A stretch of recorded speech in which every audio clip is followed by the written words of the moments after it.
If you ever poured yourself a bowl of cornflakes, you probably thought you were eating one of the most boring breakfasts on earth. Just toasted corn. Nothing unusual. But the real reason cornflakes were invented is far stranger than most people realize. And it all starts with a doctor who believed that breakfast cereal could control human behavior. But before we get there, you need to understand the world he lived in. Because in the late 1800s, America was obsessed with health fads. Doctors warned that modern life was destroying the human body. Spicy foods were blamed for illness. Coffee was considered dangerous. Even meat was thought to cause moral and physical problems. One doctor in particular became famous for promoting extremely strict health rules. His name was Dr. John Harvey Kellogg. Yes, that Kellogg. But he wasn't just a doctor. He was the superintendent of a place called the Battle Creek Sanitarium in Michigan.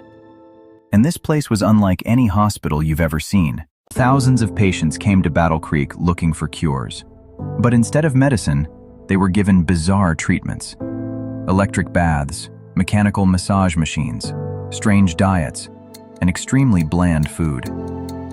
Kellogg believed that strong flavors overstimulated the body. He thought spices, sugar, and rich foods encouraged immoral urges. So he wanted to create meals that were as plain and simple as possible. Food that would calm the body instead of exciting it. But the strange part is that the cereal that made him famous was actually created by accident. One night in the 1890s, Kellogg and his brother Will were working in the kitchen of the sanitarium. They had been experimenting with wheat dough, but they accidentally left the cooked wheat sitting out too long. When they tried to roll it out the next day, the dough didn't form sheets like it normally would. Instead, it broke apart into thin flakes. Most people would have thrown it away, but the Kellogg brothers decided to toast the flakes instead. And when the patients tried them, they loved them. The flakes were crunchy, simple, and easy to digest. Soon, the sanitarium began serving these flakes regularly.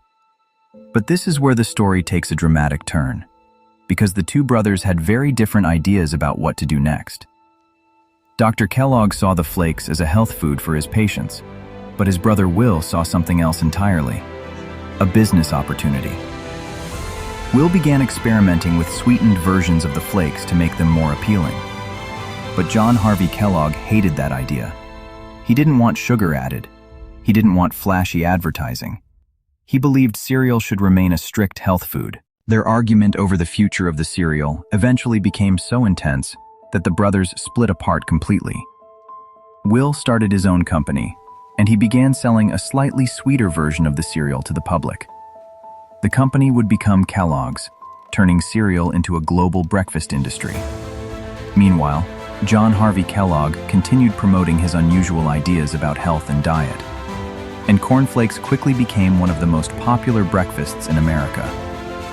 But the strange motivations behind the cereal's creation slowly faded from memory.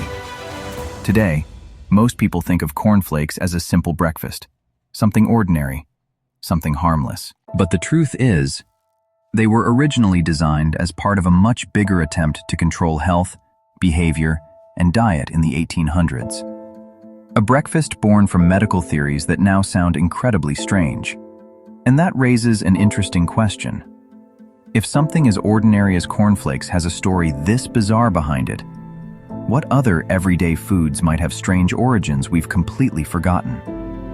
Because history is full of surprises, sometimes hiding in the most ordinary places, even your breakfast bowl. If you thought cornflakes had a strange history, wait until you hear the full story behind other everyday inventions. Subscribe for more Sugar-Coated Secrets, and watch the next episode to uncover another surprising truth hiding in plain sight.